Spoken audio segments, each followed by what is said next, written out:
justice or right is always to take precedence over might. It is reason and not passion which must guide our deliberations, guide our debate, and guide our decision. Friends in the Democratic Party, the American dream is not dead. It is not dead.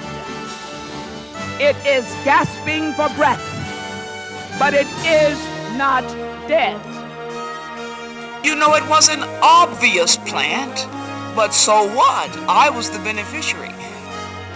King Solomon said, without vision, where there is no vision, the people perish. This is a radio tribute to a great American woman, a magnificent black woman who fought for what's right, who graciously weathered the storms of physical frailties, and who quit an extremely promising political career that might well have taken her to the White House.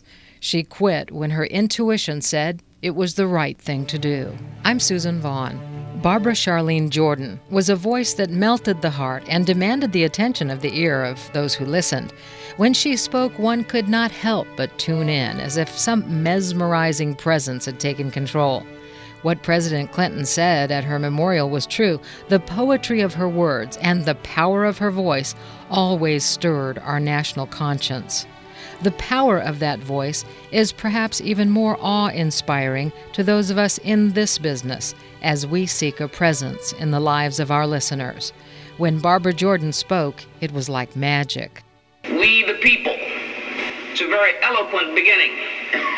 But when that document was completed on the 17th of September in 1787, I was not included in that we the people. I felt somehow for many years that George Washington and Alexander Hamilton just left me out by mistake. But through the process of amendment, interpretation, and court decision, I have finally been included in We the People.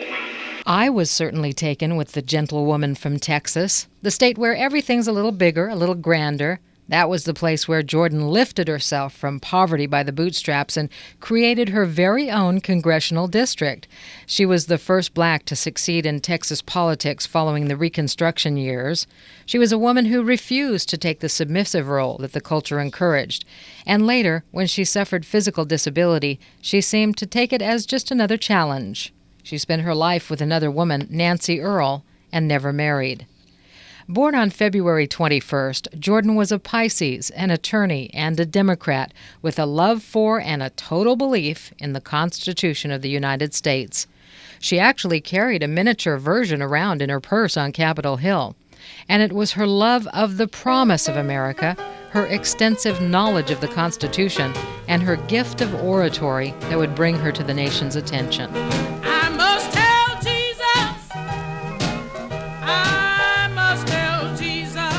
Jordan was the youngest daughter of a Baptist preacher, and the church always played an important role in her life.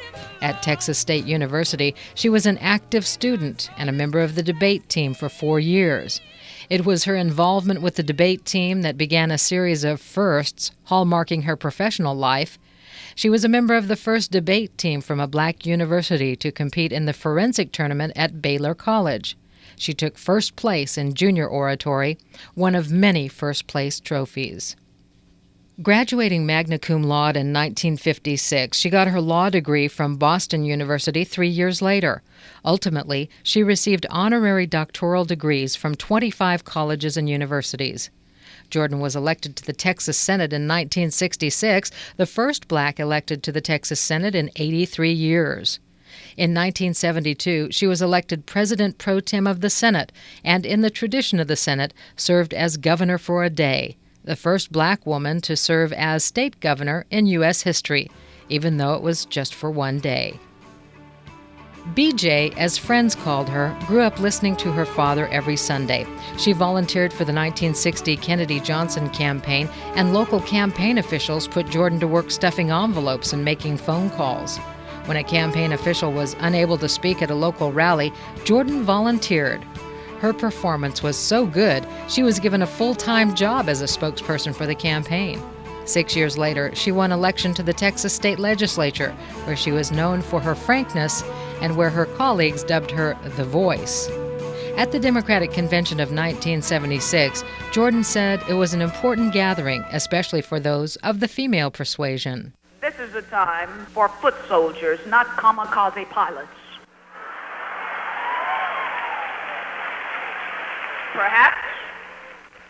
Perhaps this is the most important conference to be held since Seneca Falls.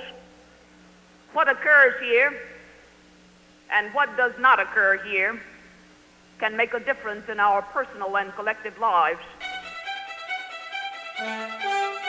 1962, Barbara Jordan runs for the Texas House of Representatives and loses.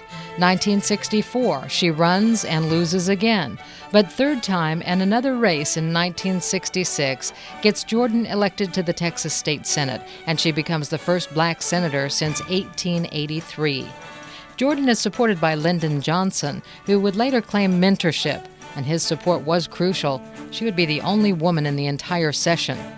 2 years later, Jordan was re-elected to State Senate, the highlight of which is probably the 1971 Redistricting Act. With it, she ensured that a new U.S. House district was drawn to cover central Houston, practically guaranteeing a seat for which she would have little competition. Then a state representative, by the next year, 1972, she was elected to the U.S. House. When I was running for the Congress in 1972, I invited President Johnson to come and address a fundraising rally for me at the Rice Hotel in Houston. And he said, I will be there. And of course that guaranteed a success of the rally, because I was trying to get the hard-nosed, crusty business establishment in the city of Houston to come to the Rice Hotel and endorse my candidacy for Congress. Well, they said we might come, I guess, but then the word got out. The president is coming, and he was always the president to us. Well, when the word got out that the president was coming, you could see the offices open up in downtown Houston, and anybody who thought they were somebody came to the Rice Hotel that night in 1972 because Lyndon Johnson said he would be there, and he came. Jordan's alliance with Lyndon Johnson lasted the rest of her life. She applauded him with her eloquent stories on his civil rights record at a speech she gave at the LBJ Library in Austin, Texas. Jordan told the audience about a personal experience then Senator Johnson had had that cemented his resolve on the civil rights issue. He said that night in his remarks, you know, I wasn't always president. But at one time, when I was still in the United States Senate, I wanted one of the people who worked for me to drive down to Texas and take my dog with them. And he said they drove that trek from Washington to Texas, to Johnson City, to the ranch. He said, and the stories which pained him the most was that the fellow driving his car and his dog couldn't find a place to go to the bathroom. And Lyndon Johnson said, I decided, when I heard about the trouble finding a place to just go to the restroom, I said, if I ever get to be President of the United States, black people are going to be able to travel over this country, and they're not going to have a difficult time finding a place to go to the bathroom. And that is very basic. And Lyndon Johnson said it, and when he became president, he did it. That was the omnibus 1964 Civil Rights Act, public accommodations, and he did it in the face of a lot of local and statewide opposition. When the gentlewoman spoke of those who seemed not to quite get it when it came to civil rights, she did so with humor and with a keen sense of fairness, defended even her detractors when she could find the opening to do so. John Connally, who was, you remember John Connally? You know, he didn't understand what Lyndon Johnson was about in those public accommodations, and John Connally didn't quite like that public accommodations section of the Civil Rights Bill of 1964. I was elected to the Texas State Senate in November of 1966. Started serving my first term then January 67. John Connally was governor of Texas at the time. It was given that I had been ignored by the governor of Texas, this first black female state senator in this state, sitting in the body and the governor ignoring. Well, I didn't care. I mean, that didn't bother me. I didn't have anything to say to him anyway. And he certainly didn't have anything to say to me. But I got a telegram one day when I was in the Senate. Lyndon Johnson was president. And this telegram said, "You are invited to meet with me on a given date in the Oval Office at the White House. Present this telegram at the east gate of the West Wing and enter." Well, this was signed, of course, by the person who sent it, the President of the United States. Well, I went into the Senate chamber that next day and I said, well, the governor of Texas does not know that I'm in the Senate, but the President of the United States knows it. And you see, as Harry and others have told me, Lyndon Johnson never did anything by accident. He acted deliberately. And whereas I, as a black person, could be shunned by the governor of Texas, right there for everybody in the Texas Senate to see and to applaud was an invitation to meet with the President of the United States. And you know who heard about that first. Governor John Connally. I don't have anything against Governor Connally. That's not why I'm throwing his name. You know, I testified for him and kept him out of prison. I mean,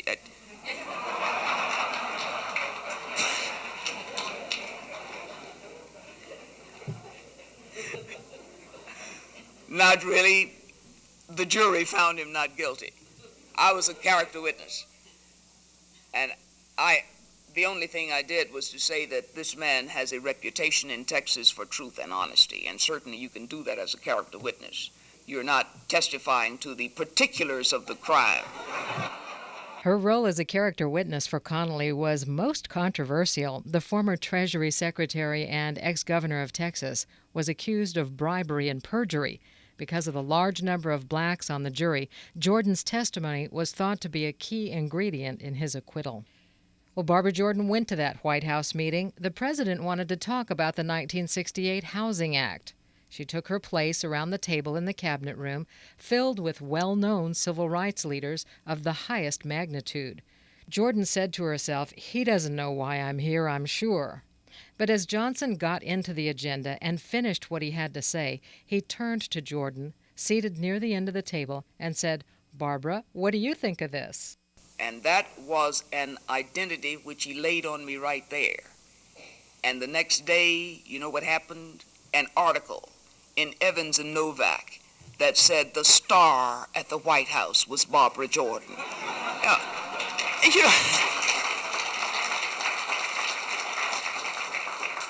You know, it was an obvious plant, but so what? I was the beneficiary. I just want you to get some sense of how genuinely Lyndon Johnson cared about black people. He cared about all people, but he had a really special thing when it came to black people, and he was going to do whatever he could do within the limits of his authority or the extent of his authority to make things available for us who are black, and he did, and we are grateful for it. And we don't know when we will see another president of the United States who will not be wary of identifying with black people. Lyndon Johnson wasn't.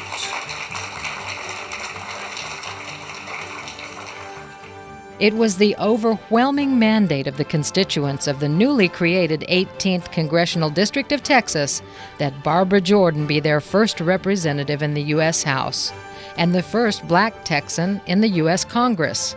She was considered a skilled politician and a forceful and dynamic individual, serving as a member of the House Judiciary Committee, the House Committee on Government Operations, and the Steering and Policy Committee of the Democratic Caucus. As a freshman member of Congress, Jordan got last choice in committee assignments. She selected the normally staid and uneventful Judiciary Committee.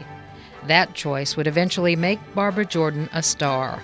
Within a year, the committee would take center stage in the national spotlight for hearings on the first presidential impeachment in more than a century.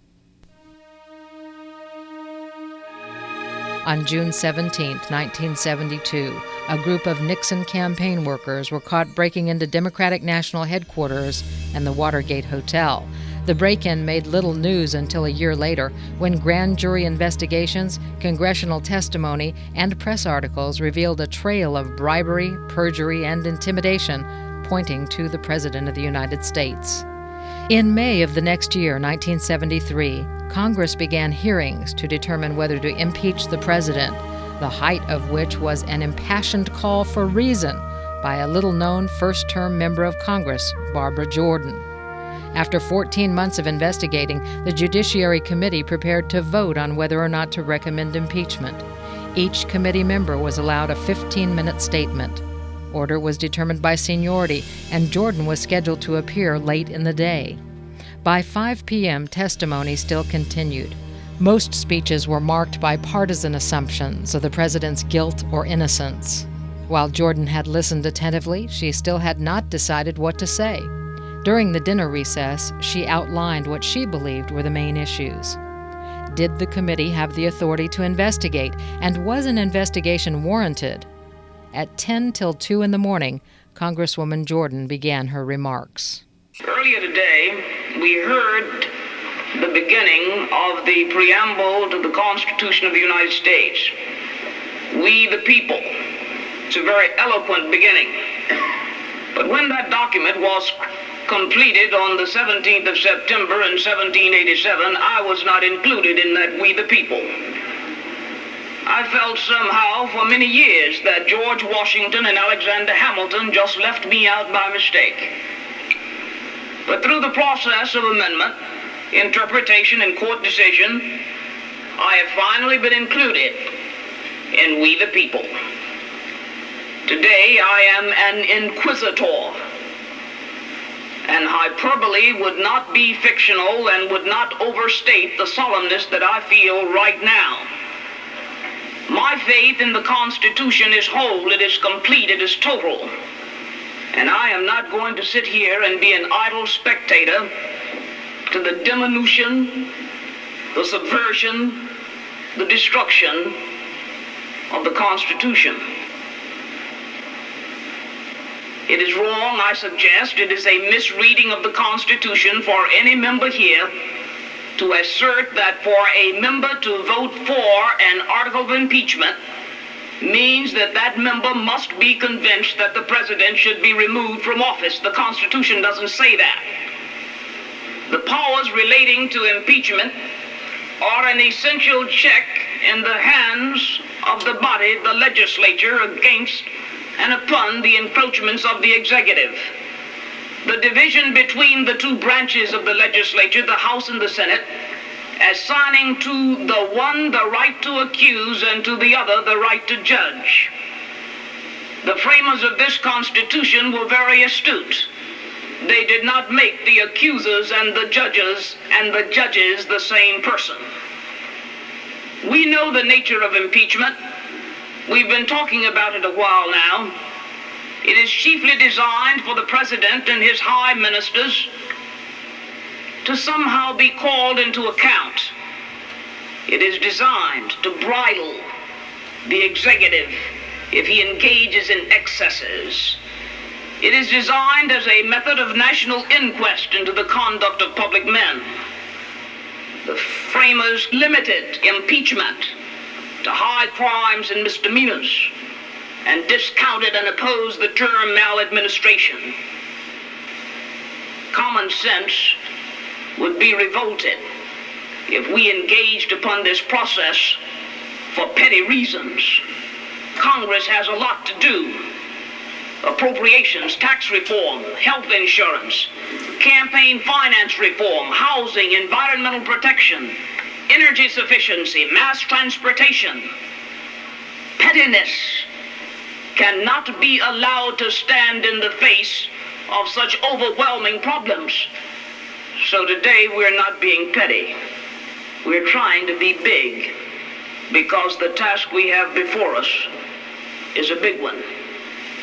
The president had knowledge that these funds were being paid, and these were funds collected for the 1972 presidential campaign.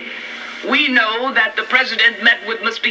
Henry Peterson 27 times to discuss matters related to Watergate, and immediately thereafter met with the very persons who were implicated in the information Mr. Peterson was receiving. The words are, if the president is connected in any suspicious manner with any person, and there be grounds to believe that he will shelter that person, he may be impeached.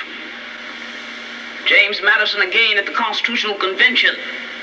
A president is impeachable if he attempts to subvert the Constitution. The Constitution charges the president with the task of taking care that the laws be faithfully executed.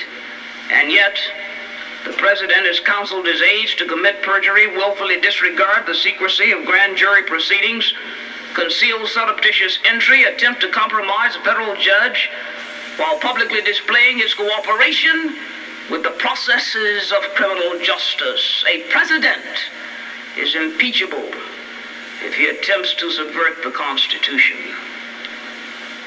If the impeachment provision in the Constitution of the United States will not reach the offenses charged here, then perhaps that 18th century Constitution should be abandoned to a 20th century paper shredder. Has the president committed offenses and planned and directed and acquiesced in a course of conduct which the Constitution will not tolerate? That's the question. We know that. We know the question. We should now forthwith proceed to answer the question. It is reason and not passion which must guide our deliberations, guide our debate, and guide our decision. I yield back the balance of my time, Mr. Chairman. Jordan spoke to the press shortly afterward about the impatience of some of the members of the Judiciary Committee. I would say that the Judiciary Committee is prepared to move forward in whatever way it can to get the information it needs. A confrontation would be regrettable, but it may be inevitable. I suspect that the members of the Judiciary Committee and the members of the House of Representatives are so impatient to get the issue of impeachment resolved that we may view such a refusal as an offense and move forward. New York Times writer R.W. Apple called Jordan's comments a needed lecture in constitutional law. Within 15 days, Nixon announced his resignation rather than face impeachment proceedings. 20 members of Nixon's administration would be convicted, and Barbara Jordan was asked to give the keynote address at the 1976 Democratic National Convention. Ladies and gentlemen,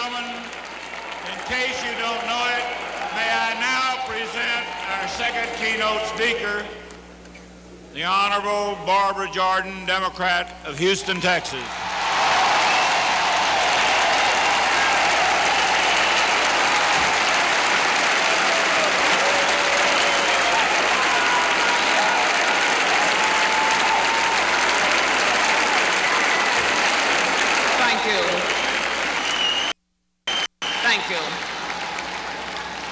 Thank you, ladies and gentlemen, for a very warm reception.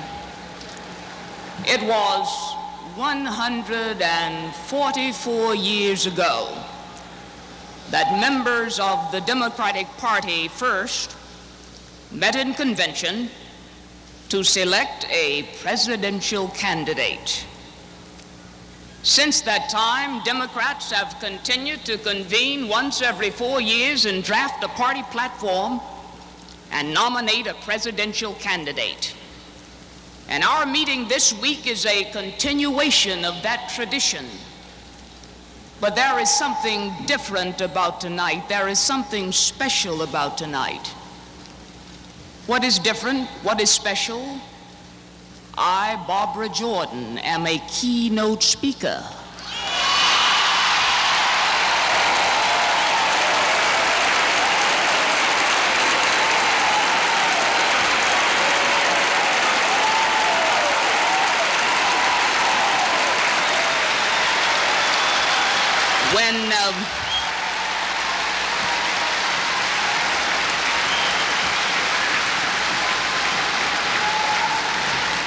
A lot of years passed since 1832, and during that time it would have been most unusual for any national political party to ask a Barbara Jordan to deliver a keynote address. But tonight, here I am. And I feel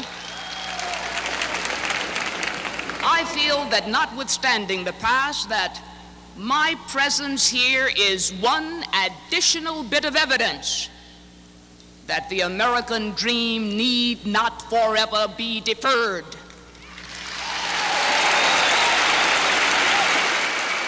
At the same Democratic Convention of 1976, Jordan said she could recite the nation's problems, but the people wanted more than that. We are a people in a quandary about the present.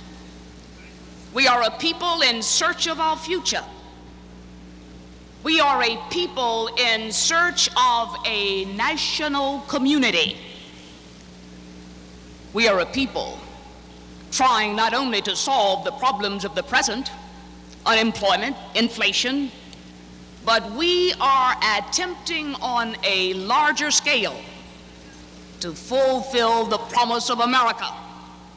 We are attempting to fulfill our national purpose to create and sustain a society in which all of us are equal.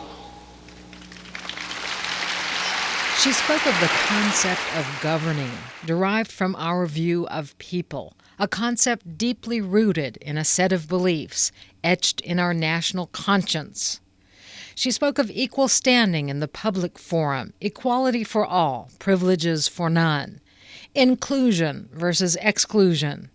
She said, we believe the people are a source of all government power, extended, not restricted, and that each citizen must be able to participate. We have a positive vision of the future founded on the belief that the gap between the promise and reality of America can one day be finally closed. We believe that.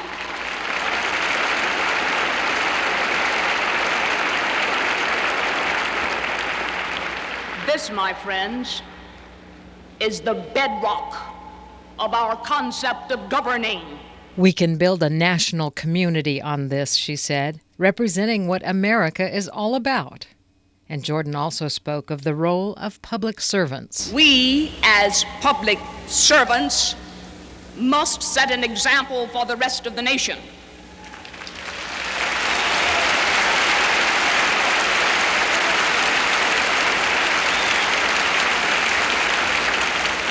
It is hypocritical for the public official to admonish and exhort the people to uphold the common good if we are derelict in upholding the common good.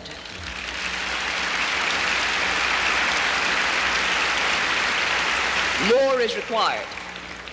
More is required of public officials than slogans and handshakes and press releases. More is required. We must hold ourselves strictly accountable. We must provide the people with a vision of the future. If we promise as public officials, we must deliver.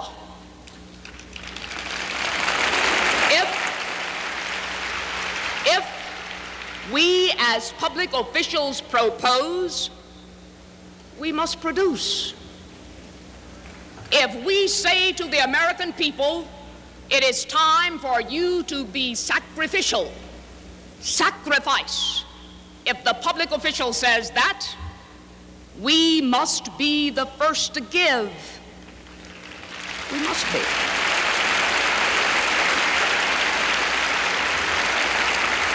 And again, if we make mistakes, we must be willing to admit them. We have to do that. She said we must strike a balance between government doing everything and government doing nothing, and strive for a spirit of harmony. Now, I began this speech by commenting to you on the uniqueness of a Barbara Jordan making a keynote address.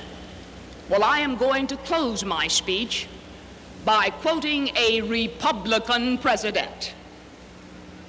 And I ask you that as you listen to these words of Abraham Lincoln, relate them to the concept of a national community in which every last one of us participates. As I would not be a slave, so I would not be a master. This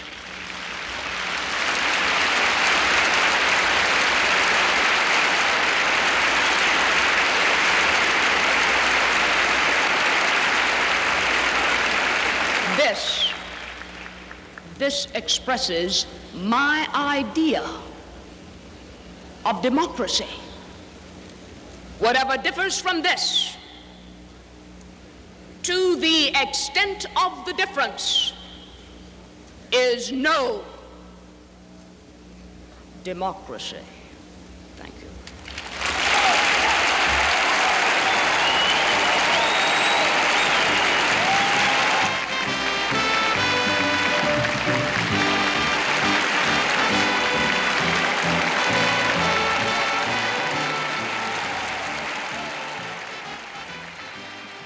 Jordan was a steady, no-nonsense operator, and at the height of her career, she indulged herself in some grand dreams. After a Houston Grand Opera performance of Tremonisha, the Scott Joplin tale of a young black woman chosen to govern her people, Jordan confided that her favorite performance was the stirring song, "We Want You to Be Our Leader."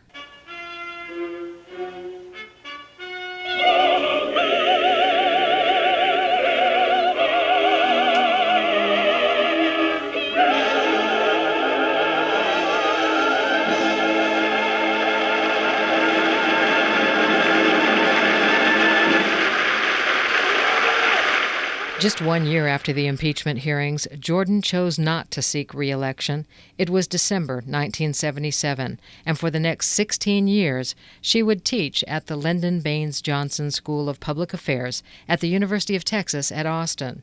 It was a place named after a man Jordan held in high regard. Lyndon Johnson is and was Mr. Civil Rights.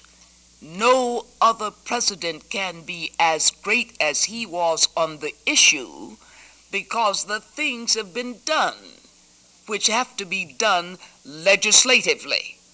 There are no more bills to pass, no more resolutions to submit. What we need is someone with the compassion and the will to do what needs to be done to bring to implementation and full fruition that we already have on the statutes. And that is what future presidents will have to build on. They will be building on the shoulders of Lyndon Johnson. Thank you very much.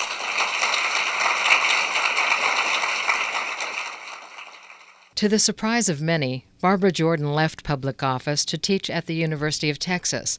She left Congress 50 pounds lighter than she arrived. The weight loss was the result of a diet so maddening that she was often accompanied by an aide whose chief function was to make sure she didn't eat too much or drink liquor. The weight loss and retirement from political life fueled speculation she was ill. She said she was not terminal, but that the diet was designed to make her look better in the mirror. She also remarked that her reason not to run was predicated on an internal clock directing her to divert her energy into something less all-consuming. In 1988, after nearly drowning in her swimming pool, doctors reported she was suffering from multiple sclerosis. She was forced to rely on a wheelchair to get around. In 1994, she was diagnosed with leukemia. By sometimes appearing in advertisements that stressed the capability of the disabled, Jordan acknowledged a health condition, without detailing what it was, that confined her to a wheelchair. By 1985, Barbara Jordan, a professor at the University of Texas, was part of a 3-day symposium entitled The Great Society. Several members of the 89th Congress were in the audience at the LBJ Library one night when she spoke. She acknowledged the group and said they'd been instrumental in implementing important ideas put forth by President Johnson. The Great Society and its markings. The Great Society and its markings. Each generation is different. Each has its actors in the present, its predecessors, and its successors. Its linkages are described by the quality of its inheritance.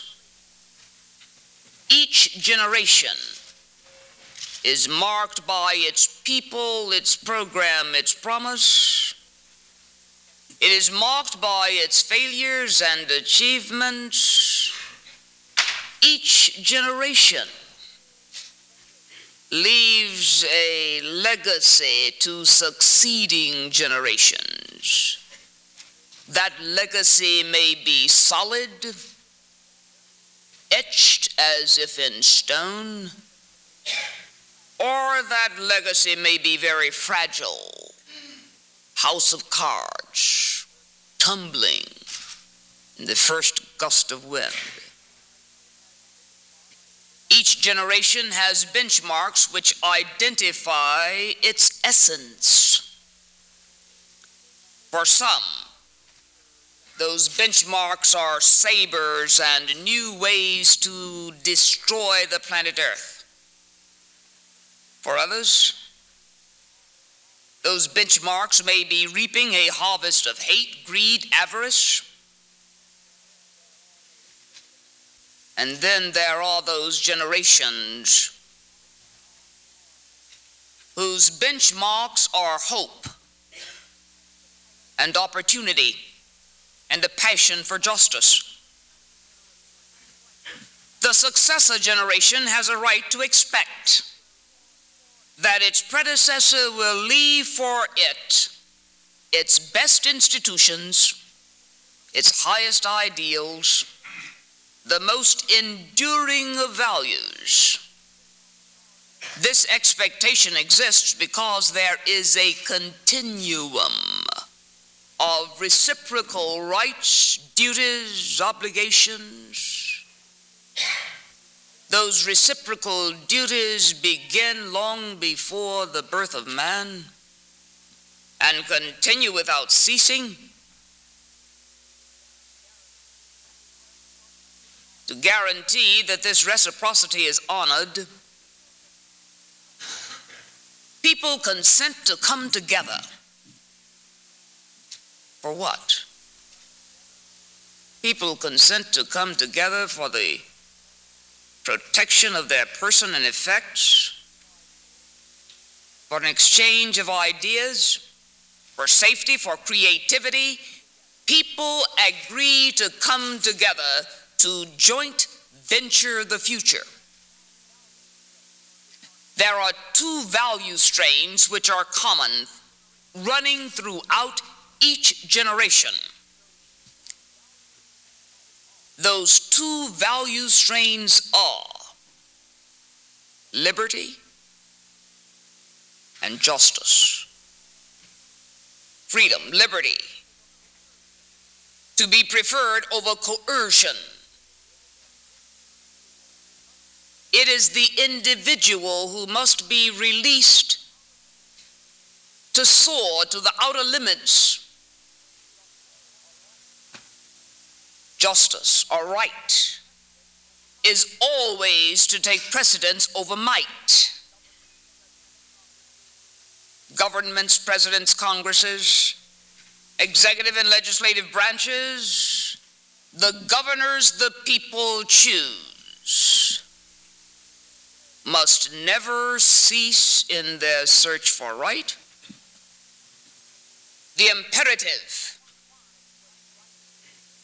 is to find what is right and do it.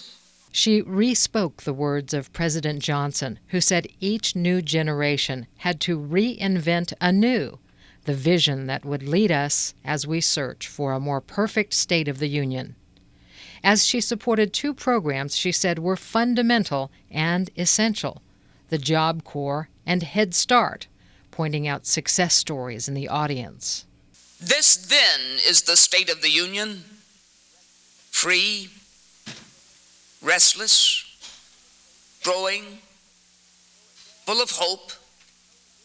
So it was in the beginning, and so it shall always be, while God is willing and we are strong enough to keep the faith. Lyndon Johnson, she said, saw the enemy, and it was not government. It was ignorance, poverty, disease, injustice, discrimination. And it was the duty of government to defeat that enemy. The Great Society was about a commitment of mind and spirit, larger than numbers. The Great Society was a feeling about governance. She said she looked for an expression about that feeling, and she found it in Joseph Califano's book based on governing America. Joseph Califano was describing his feelings as he left HEW. He said, "I left and remain full of hope, with an intuitive and empirical conviction that we can govern with competence and compassion. Too many of us, including some in government, don't try because the tasks seems too difficult, sometimes impossible. Of course, those who govern will make mistakes, plenty of them. But we must not fear failure. What we should fear above all is the judgment of God and history. If the most affluent people on earth, free to act as they wish, choose not to govern justly, distribute our riches fairly, and help the most vulnerable among us, or worse, choose not to even try. That's the worst judgment. The generation of Lyndon Johnson escaped that judgment. The overarching question is, shall we. Thank you.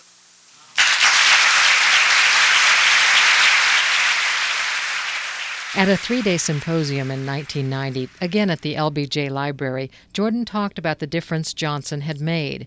She said he would not tolerate a second-rate vision, setting the stage for a second-rate America. Vision is a requirement of leadership.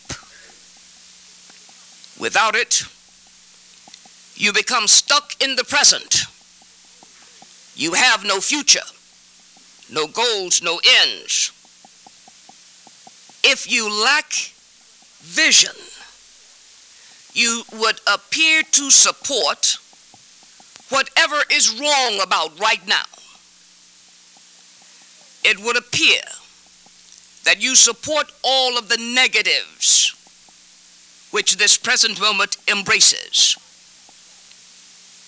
If the society today allows wrongs to go unchallenged, the impression is created that those wrongs have the approval of the majority, and they sail unchallenged into the future.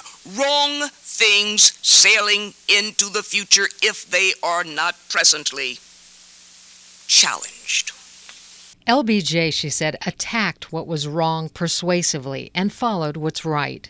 She spoke of then-President Nixon's lack of vision, saying Saturday Night Live productions made much of Nixon, making fun of visions and visionaries, and said he often spoke inappropriately. We pay a price for making a joke out of vision. We pay a price. It's a serious matter. What is so serious about it? Consult King Solomon. King Solomon said, without vision, where there is no vision, the people perish. And then he added, but he that keepeth the law, how happy is he? Jordan's infrequent returns to the limelight rekindled the almost unbounded adulation that marked her time in politics, and also revived talk not only of all she had done, but of what might have been.